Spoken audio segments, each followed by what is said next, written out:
Hello, Victoria.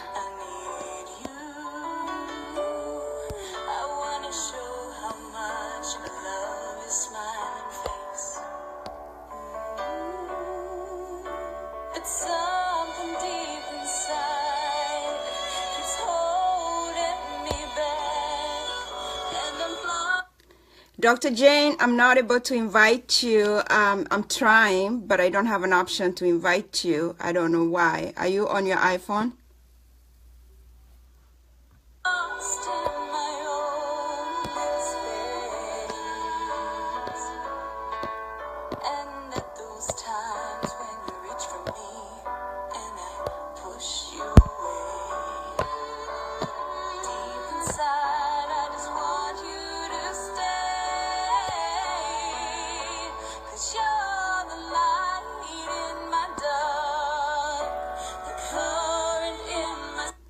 Hi, Candy. Thank you so much for joining.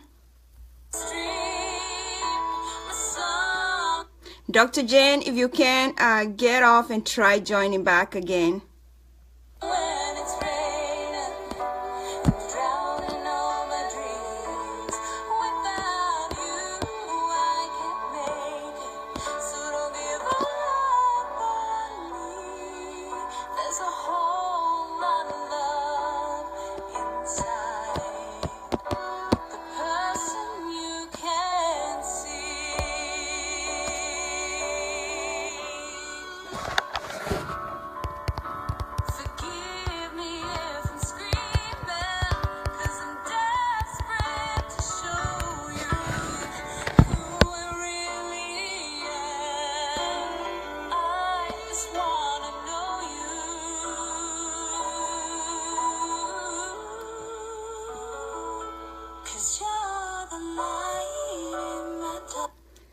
Welcome, Carol, and thank you so much for joining, Dolly.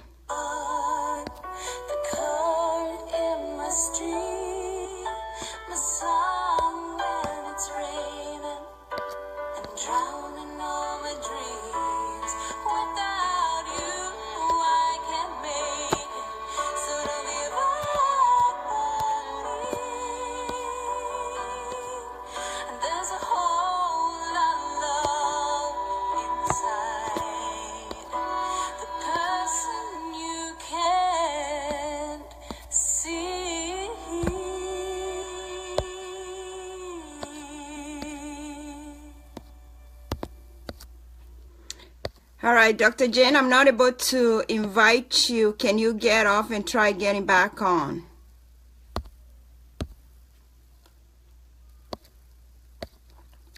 Thank you so much, everyone, for joining. I promise you we'll get Dr. Jane here in a few seconds. I'm Han. I'm an EMT, and I'm a migraine sufferer. And how is everyone doing in your wherever you are joining from? How is everyone doing? Anna Tony, thank you so much for joining.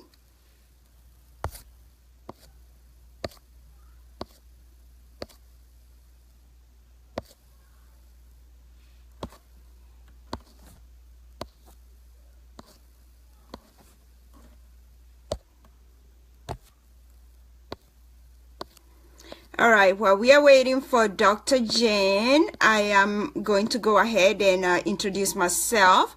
For those who don't know me, my name is Mary Kumari. I am a mother of a child with autism. He's 10 years old. I'm also the CEO and co-founder of CHEM Autism Center of Excellence. We are waiting for my co-founder, Dr. Jane, to join us. And it appears like she's having problems, not sure what's going on. So just bear with us for just 1 minute.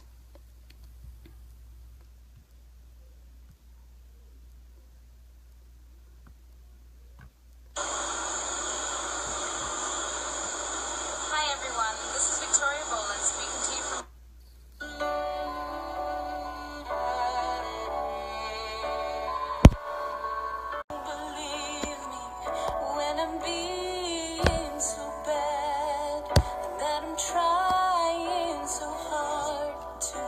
Just bear with us. We are so sorry about that. She's not able to join. She's trying.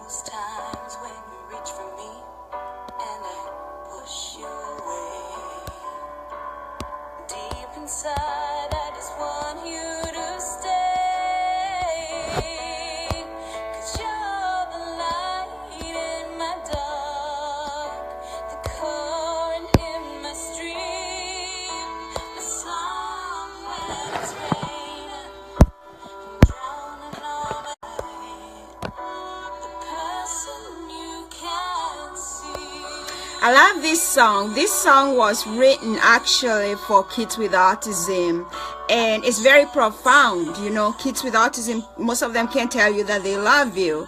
And this song explains that. It expresses a child with autism who is basically in their own little world and not able to express themselves. Looks like we got Dr. Jen. She's just about to get on. Good morning, beautiful. Good morning. How are you? So very nice to see you.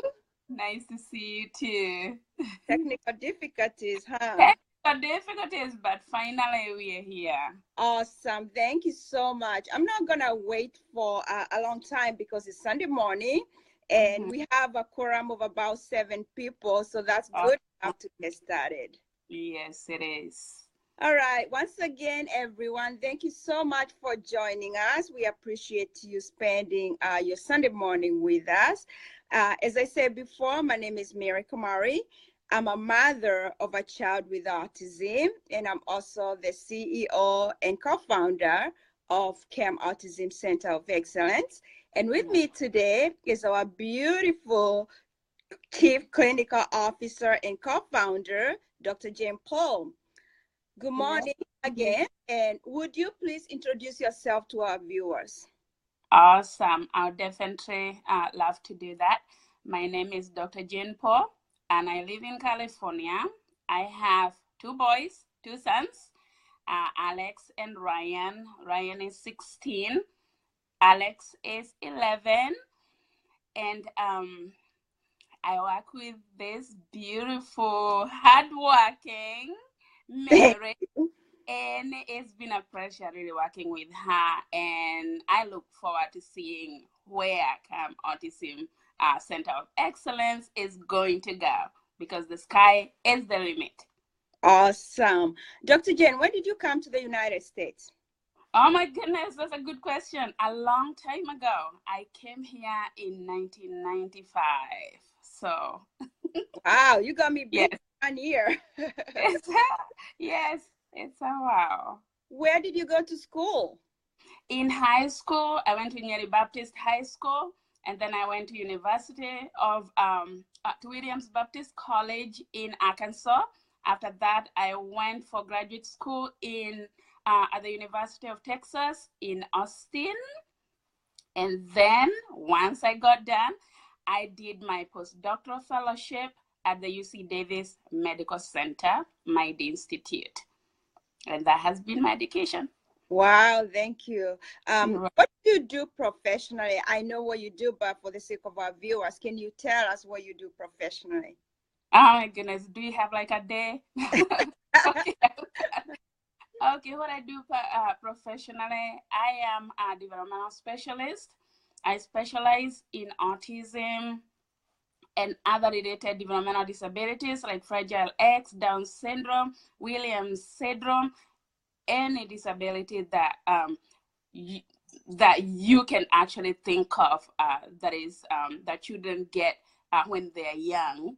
And I am the clinical director for a company here in Sacramento that does early diagnosis and intervention. And basically my job is to do assessment or the diagnosis. And for example, if a child is 3 years old, and when I do my assessment, I see they are functioning at 6 months level, my job is to create a treatment program that will bring the child from 6 months to where they should be.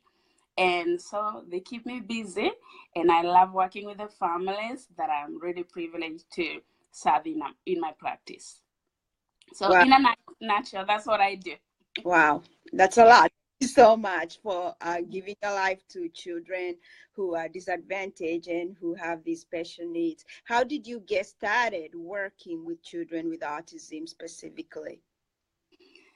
Actually, my passion for working in this field started when I was in high school. I had a best friend, Martha.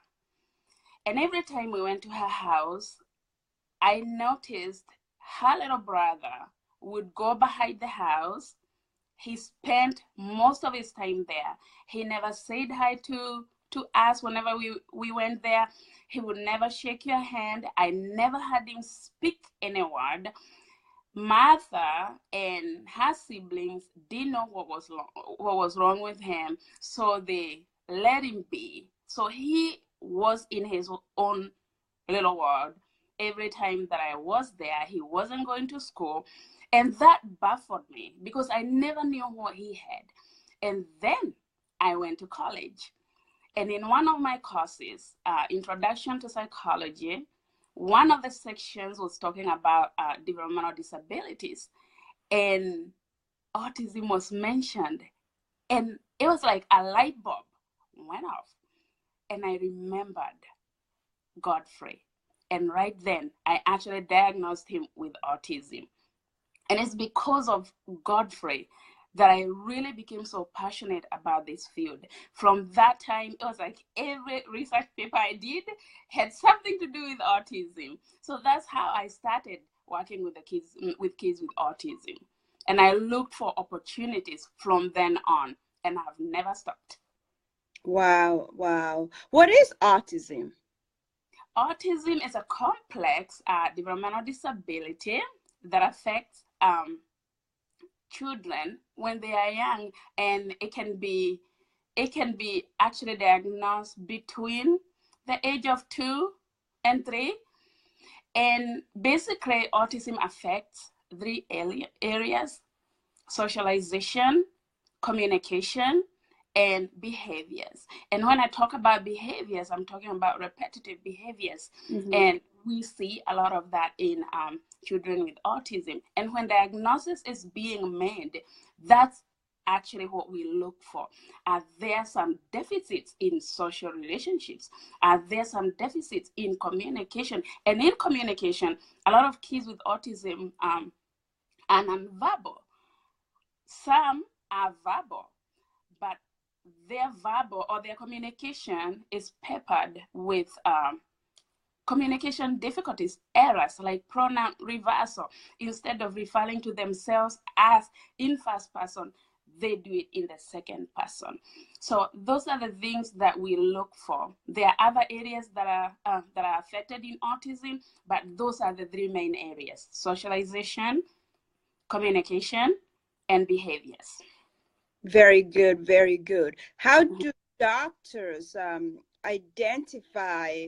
I know you can look at a child with autism and you can see or think that they have autism, but how do doctors identify? Are there any specific tools that they use to when it comes to diagnosis, or how do they identify children with autism? I am glad you asked that question, because autism can be difficult to actually diagnose. And the reason is because we do not have any medical test currently. Hopefully, we will in the next few years. Hopefully, I don't know. But that's, it's the hope every day that something will come up that will help us diagnose these children better. But basically, there are two steps that you follow. The first one is checklists. So those are the diagnostic checklists, like the MCHAT. There are several of them, and maybe another time we can go into details of the different checklists that you can use. So you use the checklist. The parents usually fill those, and the doctor, like the pediatrician, you can look at the well baby care and see, okay, he's supposed to be crawling at this age. Was he crawling? And then you put all those into consideration. And then the next step is, like for us in our practice, we use the checklist, and then we use the autism diagnostic interview. It's an interview that takes about 3 hours, and it's between the clinician and the parent. And once we are done with that, then we go to the ADOS, Autism Diagnostic Observation Schedule, and that is when you're actually assessing the skills of the child. And combining all those, the developmental histories, the checklist, the ADI or diagnostic interview, and this direct assessment, you come up with a diagnosis. And it's unfortunate because some, like I don't know about in Kenya how long it takes to diagnose a child with autism, but it is complex because we want to make sure that you are making the correct diagnosis. So you want to spend time. Right. And we can talk more about that at a later time too. Okay. So how common is autism? Well, too common now, because now, according to CDC, 1 in 68 children are diagnosed with autism, and that's pretty high. Yeah, very high. And there has been research that some areas like California, it's higher. But so the question comes to, is autism increasing, or are people becoming more aware? Are we becoming more knowledgeable? Do we have better diagnostic tools? Right. And it could be that, or it could be increasing. But that number is pretty high, and it makes every parent really scared. I know when I was pregnant with my kids, being interviewed, it scared me. But yeah. Wow, it's definitely scary. Based on my experience and experience of other parents, the first question you get asked when you're raising a child with autism, what causes autism? So can you share with us what is the cause of autism? Or is that... I wish I had an answer for you, Mary. But and it's really sad being a researcher myself. Right. I remember the first paper I did was the mysteries of autism. And I really explored all the things that I did not understand about autism. And the thing that really surprises me is autism was the word autism was first coined in 1943. So 74 years later, and we still don't know what causes autism. But there is a lot of research that is leaning more towards biology, genetics, but still not conclusive. So unfortunately, we do not know what causes autism. Wow. Okay. Yeah, that's definitely scary for all of us, because it's on the uprise. What is the most common problem with autism? I know you mentioned 3 areas of concern, but what is the most common problem with autism, or with children who are living with autism? It's it depends on where you are looking at. I can go on those 3, and I'll go social communication. Right. And what I mean by social communication is whereby kids with autism who can communicate fail to understand social language, how to socialize with your language. And that's why they can, many times they are not able to understand jokes. And many times they may not understand why you are crying when you are sad. So they're not able to read social cues. And then when we look at neurodevelopmentally, we see other things that comes with autism. A lot of parents, and being a parent, probably you have had parents saying that their kids are also have ADHD. Right. And it has become almost like a comorbid disability, being together with autism. Other issues we see is constipation, where parents are reporting more constipation in kids with autism. But I would say, among the three areas that are affected, socialization is the biggest, because we see it in every child that we actually work with. Okay. Thank you for that. I would have to say that's my biggest problem, raising my son socialized. Yeah. What does it mean to be on the spectrum? Because when you meet one child with autism, you meet one child with autism. No children with autism are the same. So what does it mean to be on the spectrum?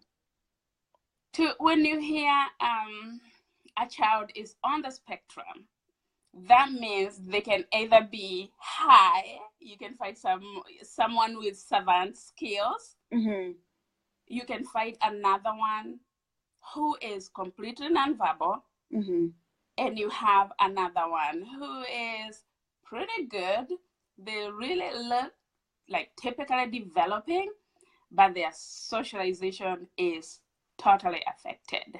So Right. you can either be there on the other end of the spectrum, you can be in the middle, or you can be at the end, or anywhere in between. So one child, when you meet a child with autism, you actually have met a child with autism, not children with autism. It look different. And that's why I think that's what has caused a lot of problems, especially when it comes to research. Right. Because if you study, if you come up with a research topic and then you combine all those children, you get different results. And it's and probably that's why we are still behind in Right. finding causes. It's But definitely is maybe a it's a yeah, complex diagnosis, or not just the diagnosis, but autism itself is super, super complex. So exactly. now, especially for our parents in Kenya, what should a parent do if they suspect that their child has autism? What is your recommendation for that parent? I would really say get help, get help, get help, get help right away. Because many times we find, even here in this developed country, we find that a lot of parents, especially minority parents, are not seeking help early. And that is really impacting the development of the child. Like when I usually go into homes, because I like to see what is happening Mm-hmm. in the home, and I cannot tell you how many times we go into the homes and we are working with this particular child who have like a little baby sister or brother, and you look at them, they're only 12 months, and say, oh my goodness, that one need early intervention. Wow. And for me, being a clinician, I speak up. I tell the parents, because I always say it's better to do something, get early intervention, and later find the child had nothing, than not get anything and later find out your child did have something. Because as a parent, you wasted their time. Many times when I get a child between the age of 0 to 5, I know that there will be major differences. Like impact is great. But when I get a child after 5, I don't know. There are some areas we try to work on and we see slow progress. So Wow. early intervention is critical, and I cannot emphasize that enough. Early intervention, I believe in it, and I would really urge parents, especially in Kenya, where you don't really get that solid diagnosis, or even the people who are diagnosing are not really knowledgeable. Be the one, get information, because I believe an educated parent is an empowered parent. Get information, Google, email us, yeah, inbox us, and Right. we'll help you. That's why we're here. Wow. I didn't, I know that, based on my experience again, that early intervention is huge, but I didn't realize that it can make that much of a difference between a 2-year-old and a 5-year-old. Oh yes, oh Wow. yes. Yeah, when I get a baby, I'm actually very happy, because I know in 3 years of working with him or her, or Mhm. even 2, the difference is noticeable. We've worked with some kids that we started seeing when they were maybe 18 months. And by the time they're ready to go to preschool, Mhm. like at 3 years old here, they're actually going to regular preschools. That's wonderful. Yes, That's yes, yes. So, all right. Now, you're a co-founder of Chem Autism Center of Excellence. Can you tell us about this organization? wow, this amazing organization, you mean? Yes. Okay, Mary and I are actually very passionate about this, and we decided to found this organization because of the need that is there, especially in our country and other developing countries, and not even going far. Just staying in East Africa, looking at what is happening, we feel that there can be more, because really we don't want the lives of kids to be wasted. We want those kids to receive the best intervention that is research based, not just something that is being downloaded from the internet and then you go practice on the child.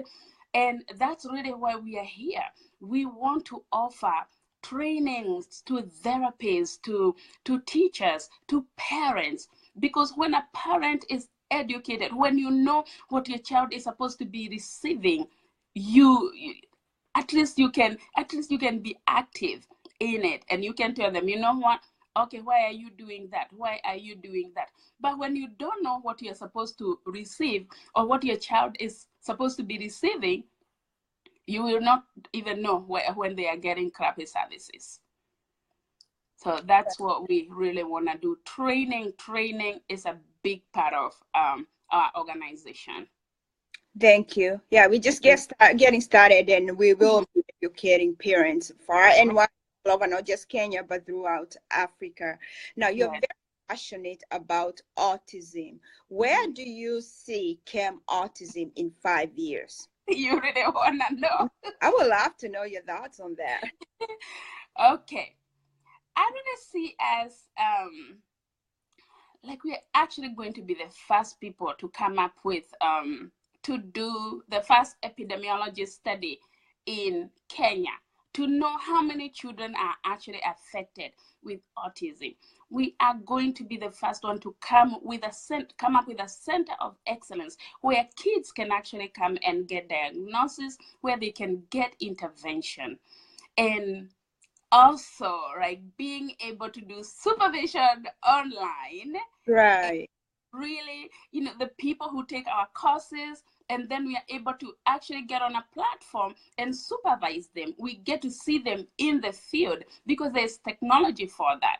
And that's where I see us in 5 years and even more. So my goal is to really change the field of autism, especially in Kenya, East Africa, and other third world countries.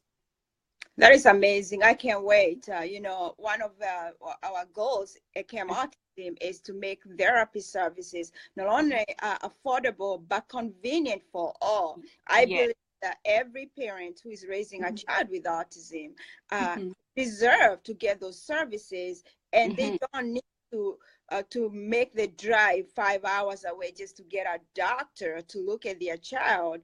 And I'm so glad I'm walking this journey with you as we work hard to help with autism all over, in Kenya and other countries, as you said. Do you have anything else to share with our viewers before we close?